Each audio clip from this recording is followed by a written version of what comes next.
زه له ویسکي 4-5 کمانډوي ګروپ سره په پټو عملیاتو کې یم چې هدف یې د دې بم جوړونکي نیول دي کوم چې نوي ځوانان فدایي حملو ته تیاروي.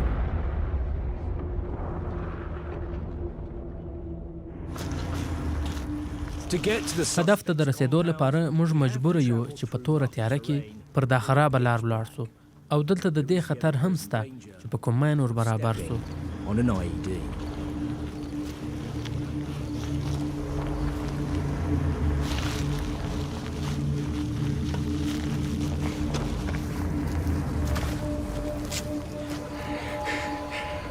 له دې ځایه تېرېدل ډېر ویرونکي ول ځکه له موږ سره د دوی په شان د شپې عینکې نشته.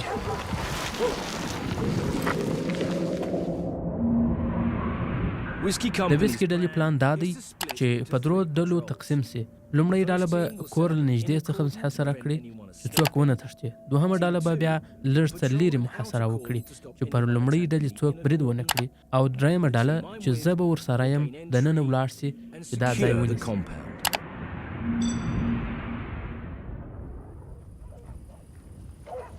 د شپې عملیات یو ناڅاپي عملیات وي خو کله چې موږ هدف ته ورنږدې سو داسې ښکاري چې د افغانستان هر یو سپی غواړي چې زموږ ځای طالبانو ته وروښيي.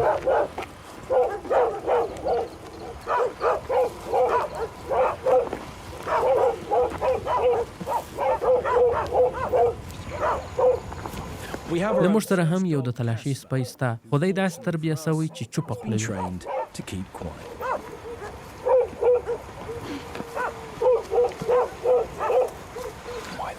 دا د انسانانو ښه ملګري دي. د هغه بلې غاړې سپي کوښښ کوي چې ځان فایدهمن ثابت کړي او دلته همدا یوه غټه ستونزه ده چې دا ټول خلک سپي لري.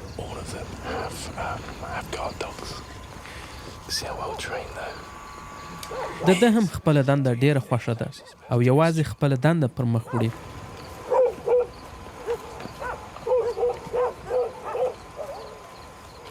کله چې موږ د هغه نور 2 ډلو د ځای پر ځای کېدو دپاره معطله وو نو زموږ کارس پر سپی دننه ځي چې وګوري کوم ماین دلته ښخ نه وي.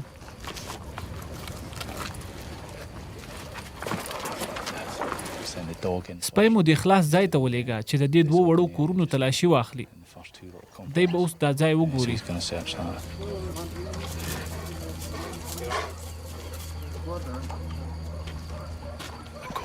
د استخباراتي معلوماتو له مخې د کور دننه کوم حرکت نه دی لیدل سوی نو دا ډېره ښه ده. ښکاري چې مشکوک سړی ویده دی.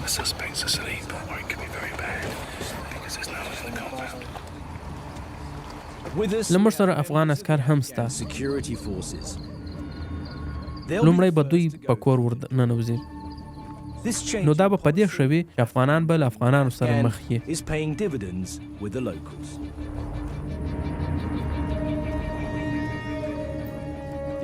افغان عسکرو حرکت وکړ او موږ لا معطله یو.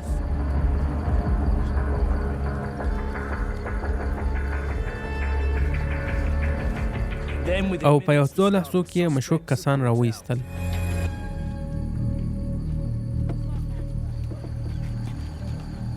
څو کسان دي؟ 1 2 3 4 5 شپږ سړي او څو ښځې؟ 15 ښځې چې دلته ژوند کوي. دا ماته حیرانونکې نه ده چې دوی ته موږ لکه فضایي مخلوق داسې نابلده ښکارو. آیا له دوی سره کوم قانوني یا غیر قانوني سلاوي شته؟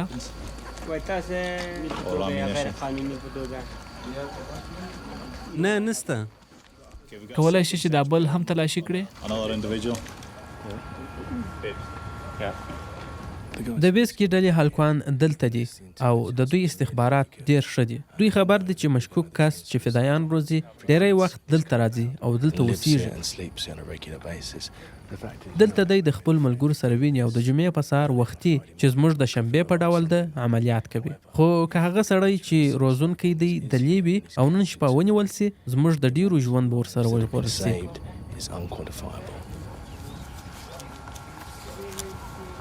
د دې عملیاتو کامیابي اوس په پوځیانو پورې اړه لري چې دا مشکوک کس پیدا کړي او د بندي کولو لپاره یې ثبوت پیدا کړي. موبایل د معلوماتو یوه لویه سرچینه ده چې له دې سره موږ کولی سو چې د دوی نور کسان او ډلې پیدا کړو.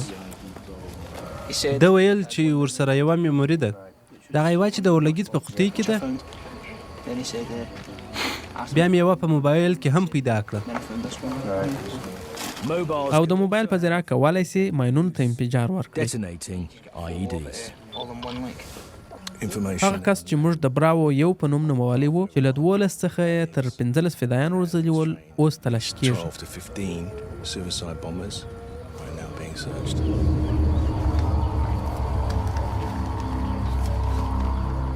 خو مخکې له دې چې دوی دا سړی ونیسي، دوی باید قانع کوونکي ثبوت پیدا کړي.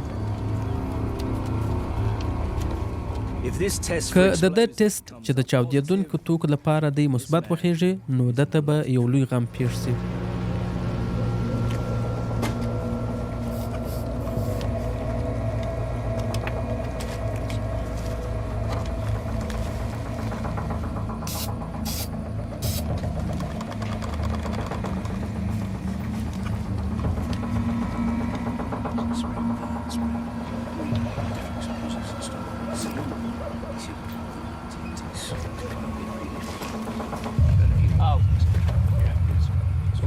نتیجه معلومه سوه، داسې ښکاري چې دی د بي په ګروپ کې دی.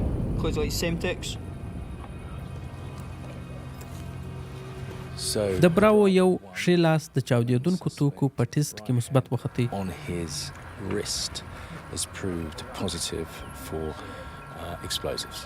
نو داسې ښکاري چې موږ ته سم سړی په لاس راغلی.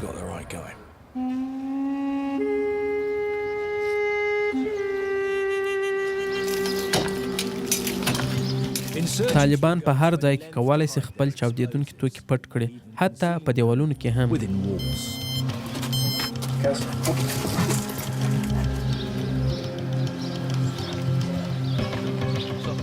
په دې کور کې هر سړی اوس شکمن دی. نو دوی ټول به اوس ټیسټ کېږي او ثبتېږي به.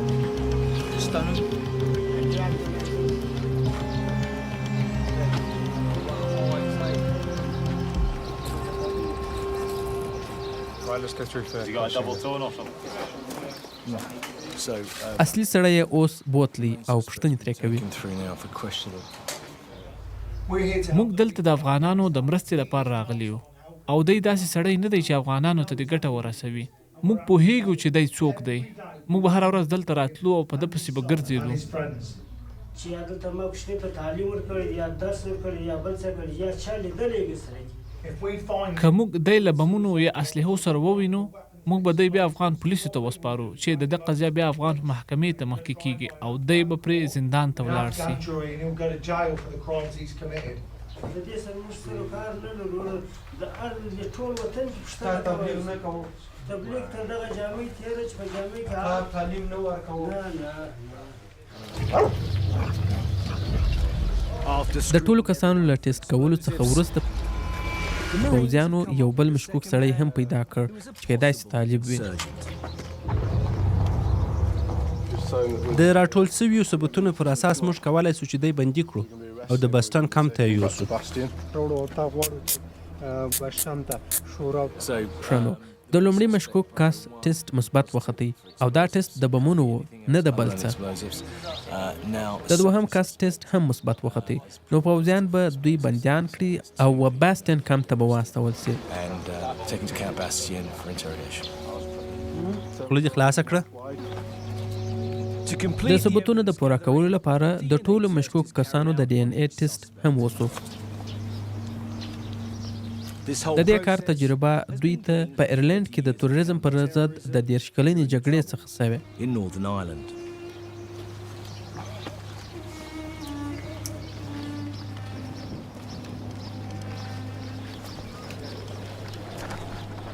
نو عملیات کامیاب ول. د ده د نیول کېدو تر شا نور ډېر استخباراتي معلومات وه. داسې نه ده چې موږ دی همداسې ونیوه. له موږ سره قوي استخباراتي معلومات وه چې دا سړی فدایان روزي. ډېر کامیاب عملیات ول چې زموږ هلکانو ترسره کړل او دا سړی له هغه ځایه راوویستی. نو دا به موږ ته دوې ګټې ولري. اول دا چې دی تر څو له موږ سره وي نو نشي کولی چې پر موږ یا بل چا حمله وکړي.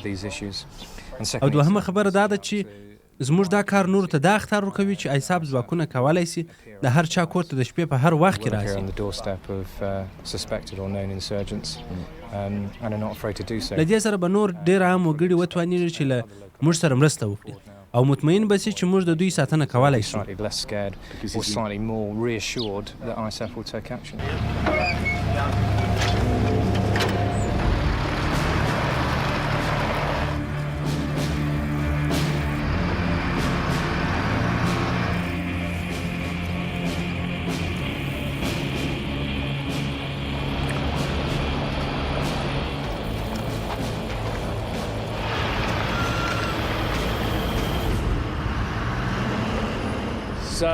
نو دا د تور باشه 43 عملیات دي. موږ پر 9:15 ماخوستن له دې ځایه تللي وو او اوس د سهار 9:15 دي. نو تقریبا 12 ساعت عملیات ول. د بیسکي ډلې له نظره دا ډېر کامیاب عملیات وو او زه پر دوی ویاړم. دوی د خلکو سره ډېر مسلکي چلند وکړ. حتی له هغه کسانو سره هم کوم چې دوی بندیان کړل.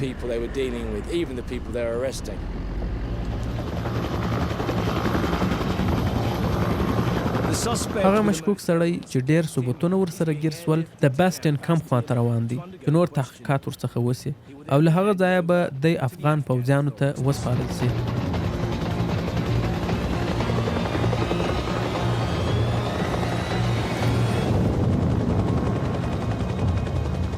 سره له دې چې زموږ اصلي هدف سوی کس د بمونو په ټیسټ کې مثبت وختي خو بیا هم افغان ځواکونو ته وسپارل سو ځکه له موږ سره په کافي اندازه ثبوتونه نه وه.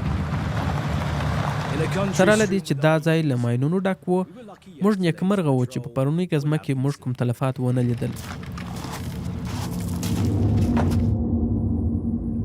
وروسته په همدې ماښام موږ ته د دې جګړې وحشت ښکاره سو.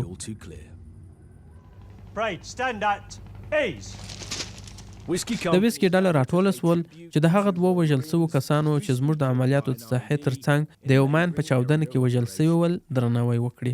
په ډېرې خواشینۍ سره لیوټننټ الیور ریچارډ ګسټن او پوځي سامیول چارلز ویلیام الکساندر چې د صلیب میډال هم ترلاسه کړی وو او دواړه د جولیات پوځي ډلې څخه ول چې د 42 ډلګۍ مربوط کیږي تیره جمعه د عملیاتو په حال کې ووژل شول چې د 2011 کال د مۍ 28 تاریخ سره سمون خوري. دوی بریتانوي پوځیان ول چې کوښښ یې کاوه د کابل ادارې واک په دې سیمه کې زیات کړي.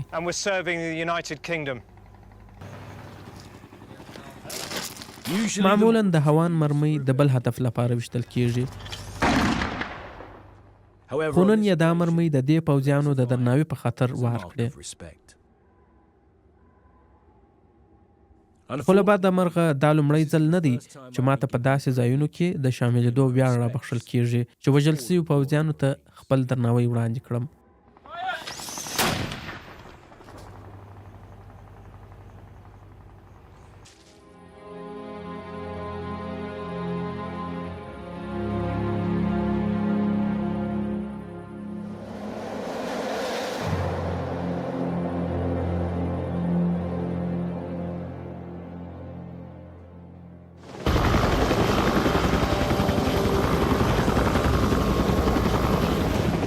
روانه ورځ کله چې د پوځیانو غوټې راورسېدلې نو دا له پرله پسې ګزمې او ګرمۍ څخه وروسته یو ښه بدلون و. وروسته له 3 هفتو دا لومړی ځل و چې پوځیان د خپلو کورنیو څخه خبر سول.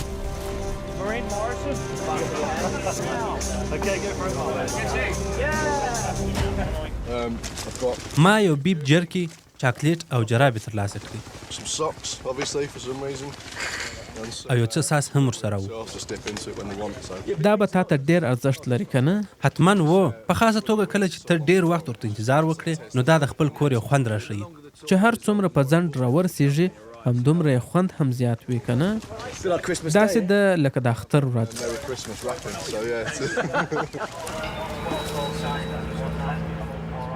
قومندان پاول مینارد د ویسکي ډلې د 140 پوځیانو مسؤل دی.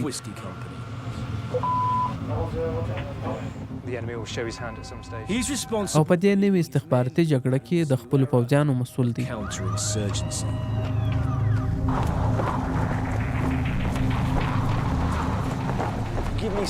ته دا راته ووایه چې ستا په اند طالبان به په کوم ځای کې وي؟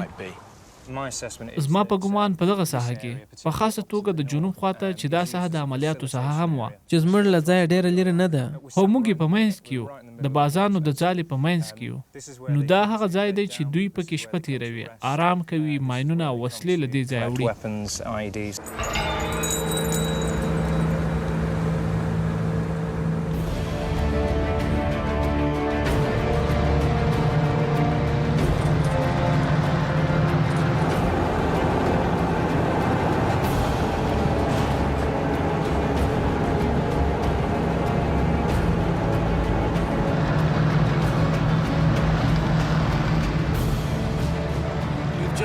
موږ له کټینه څخه د ملټ پر لور روان یو چې دا هم د ویسکي ډلې د عملیاتو په ساحه کې یو د ګزمې مرکز دی. دلته 2 نور مرکزونه هم شته چې د طالبان د مخنیوي لپاره ډېر ستراتیژیک موقعیت لري.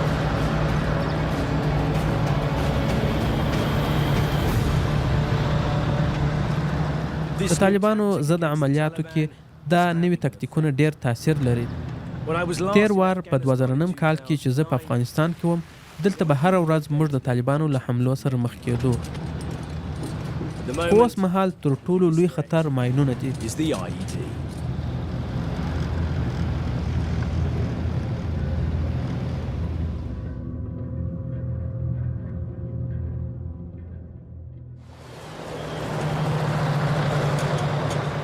ما له هغه ډلې سره چې دلته په هفته کې یو ځل مهمات را رسوي سفر وکړ. د طالبانو سره جګړه یوازې بم او مرمۍ نه ده، بلکې دا هم ده چې پوځیانو ته مهم شیان ورسیږي. دا خو ډېرې زیاتې اوبه دي چې دوی یې کښته کوي. تقریبا 2.5 لیټره اوبه لا دلته شته او 8,000 لیټره اوبه اوس کښته شوې. نو دا تقریبا له 10 څخه تر 40 ورځو دوام کوي. د اوبو څارونکی د دې اوبو څنګه کتنه کوي؟ د نفر په سر په ورځني ډول له 10 لیټره اوبو د استعمال څخه اوس تر 18 لیټرو استعمال پورې رسیدلی یو، چې په دې کې کالي مینځل، ځان مینځل، غاښونه مینځل ټول شامل دي. زموږ تشنابونه له کم څخه د باندې دي تر څو کومه ناروغي داخل ته را نشي. نو که کومه مریضي دلته راشي، ټول پوځیانو په استفراق او رقم ناروغي اخته کیږي، لکه د نس ناستې او استفراق ناروغي. نو که دا په 10 کسانو کې تیت سي، بیا نو موږ نشو کولای چې ګزمه وکړو.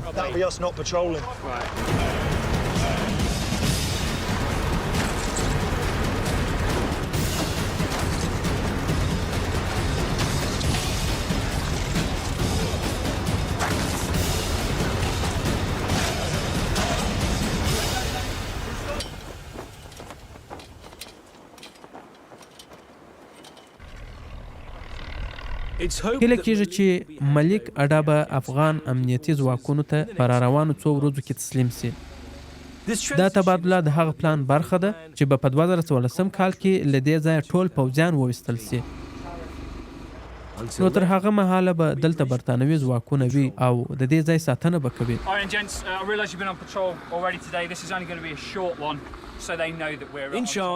د دې ځای مسؤل قومندان آد ویلیم دی.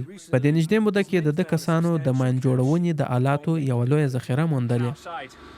په دې لټون کې موږ د خوراکي توکو ګاډۍ وموندې چې په خرو باندې بار شوي وي. په دې ګاډیو کې وسلې او د ماین جوړونې آلې وي. نو دا باید ډیر دقیق وکتل شي. همدارنګه د موټر سایکل خورجینونه هم باید وکتل شي چې وګورو څه شی پکې دي. مخکې له دې چې موږ ووځو، زه وتوانېدم چې له اډویلم سره ووینم. د هغه 2 کسان چې په نږدې وختونو کې ووژل سول پیژندل. 3 ورځې مخکې 2 کسان چې اولیو او اګسټن نومېدل او له تا سره یو ځای پوځي تمرین هم کړی وو، ووژل سول. تا اولیو ډېر ښه پیژندې که نه؟ د ده مرګ ډیر خواشینونکی و او هر څه چې د ده په اړه لیکل شوي ول او ما ولوستل ډیر دقیق ول. هغه د راتلونکي لپاره لوی استعداد درلود، حتی په هغه وخت کې چې د له موږ سره تمرین کاوه. نو د ده مرګ نه تنها د کورنۍ او ملګرو لپاره خواشینونکی و، بلکې زموږ د هدف لپاره هم. تا د ماینونو پټ ځای پیدا کړی که نه؟ هو همداسې ده. هماغه رقم ماین چې اولیو یې ووژلی که نه؟ بېشکه همداسې ده. دا به درته سخته وي چې بعضې هغه افغانان تا ته د سلام لپاره لاس پورته کوي چې شاید خبر ول چې په هغه ځای کې ماین و او ستا نږدې ملګري پکښې ووژل سول. نو دا تا نه ځوروي او نه دې غوسه کوي؟ غوسه یو غلطه کلمه ده، ځکه تا ته معلومه ده چې داسې به کیږي او موږ نشو کولی چې له خلکو څخه په زوره معلومات راوباسو. او ولې باید دوی موږ ته دا معلومات راکړي؟ دوی په یو داسې هیواد کې اوسیږي چې له لسیزو راهیسې په جګړه کې دي او موږ هم یو بهرنی ځواک یو چې یوه ورځ به له دې ځایه ځو.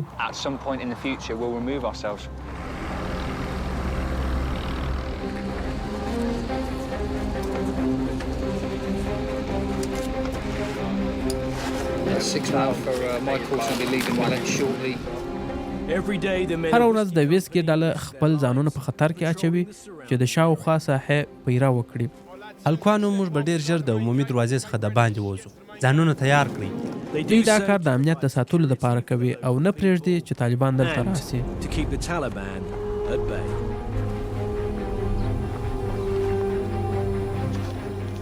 عام خلک پوستې ته ډېر نږدې پراته دي.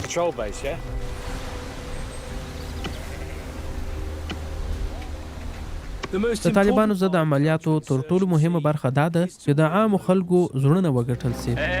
سلام علیکم، څنګه یې؟ خو دا کار ډېره ستړیا او اعتبار غواړي.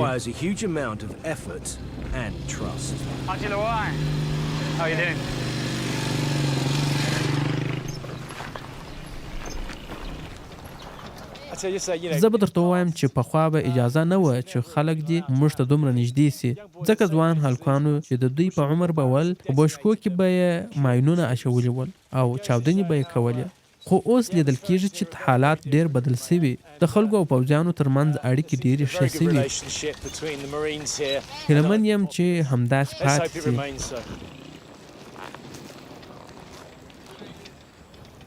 خو له دې اعتماد سره ډېر خطر هم شته. په افغانستان کې ډېره سخته ده چې معلومه کړې څوک ستا دښمن دی او څوک نه. مخامخ موټرسایکل را روان دی. مخته د موټرسایکل تلاشي روانه ده. په تیرو څو کلونو کې په ماینونو کې د وژل سوو پوځیانو شمېر زیات سوی. په 2006 کال کې په ماینونو د وژل سوي پوځیانو شمېر 41 او 4 کاله وروسته بیا دا شمېر 366 ته رسېدلی. افغانان هم له دې سره په عذاب کې دي.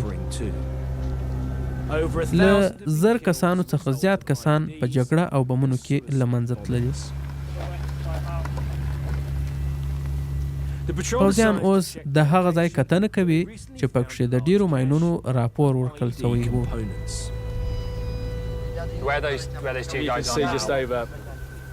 هغه دوه کسان چې هلته دي دوی اصلي ځاله پیدا کړه. لومړي کس دا ځای پیدا کړ او بیا د دوهم کس ورغلی چې دا ځای سم سره وګوري.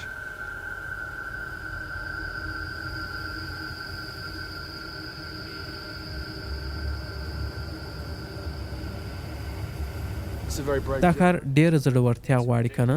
بېله شکه.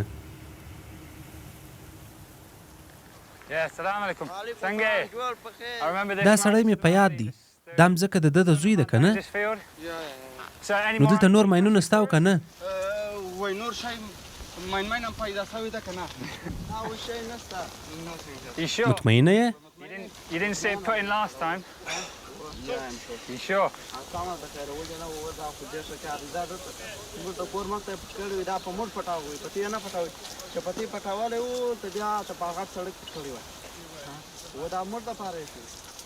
نو دی فکر کوي چې دا ماینونه د عامو خلکو لپاره خښ کړي دي نه د امریکایانو لپاره.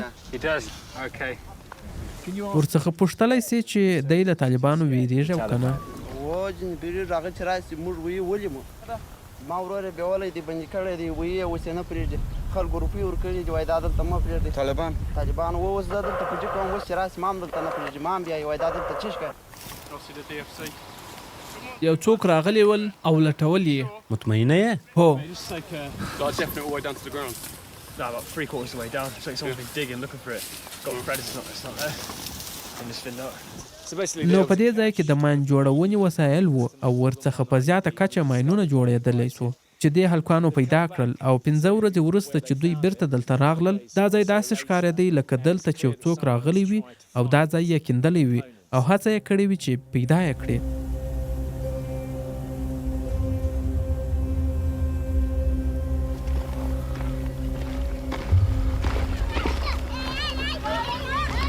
دا ډول پیرې د پوځیانو ورځنی کار دی.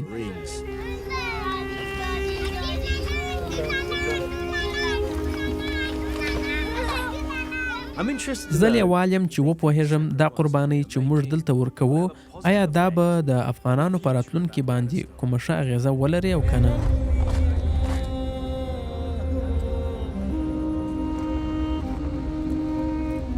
دغه شپه ماته دا موقع برابره سوه چې له هلکانو سره په آزاده توګه خبرې وکړم.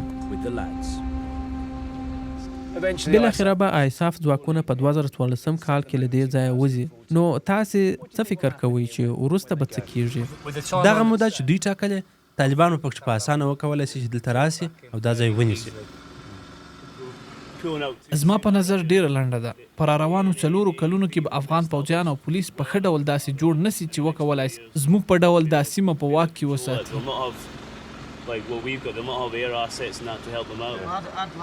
زه فکر کوم چې موږ به بیا هم د افغان پوځیانو لارښوونکي یو او دوی به زده کړي چې څنګه دا ځای په واک کې واخلي که نه دا دومره قرباني به بې ځایه وي.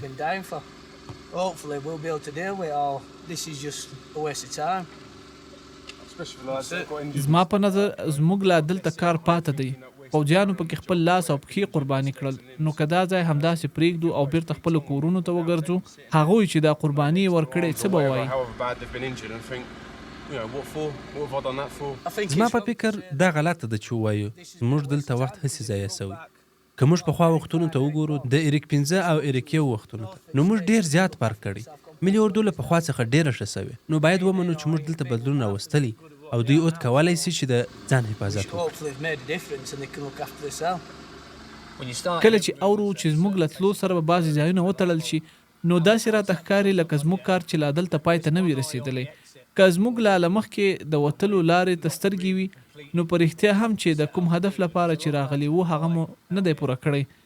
دلته ډېر ځوانان ووژل شول کوم چې د دې هدف لپاره راغلي ول.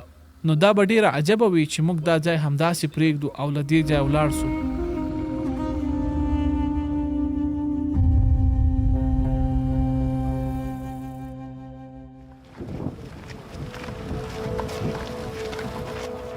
له ویسکي ډلې سره زما دلته ډېر آرام وخت تیر سو. زه دلته په دې تمه راغلم چې د جنګونو انځوریزې به جوړوم خو په ځای یې ما ولیدل چې پوځیانو په ډله ییز کوښښ سره دلته طالبان ونیول بغیر له دې چې عامو خلکو ته کوم مزاحمت جوړ سي.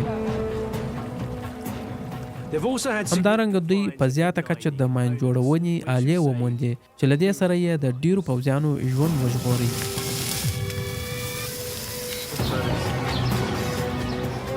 ویسکي ډله باید دلته د خپل 6 میاشتني سفر 4 میاشتې نورې هم تیرې کړي او د اوس لپاره له دوی سره زما وخت پای ته رسېدلی.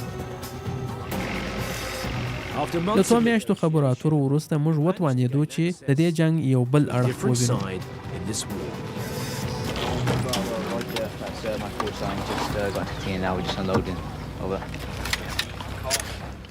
دا به له ویسکي ډلې سره زموږ اخري ګزمه وي تر څو چې له دوی سره وم دوی کوم ډز نه دی کړی او هیلهمن یم چې کله زه دلته بیرته راسم حالات به همداسې وي او د ویسکي ډلې ټول کسان روغ او رمټ وي.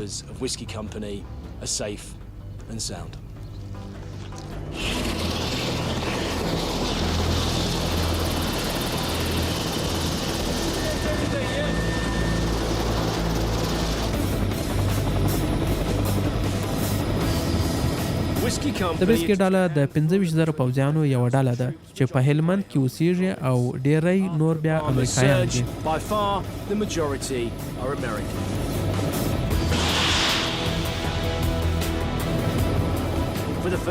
د لومړي ځل لپاره زه له برتانوي پوځ څخه امریکایي پوځ ته اړم.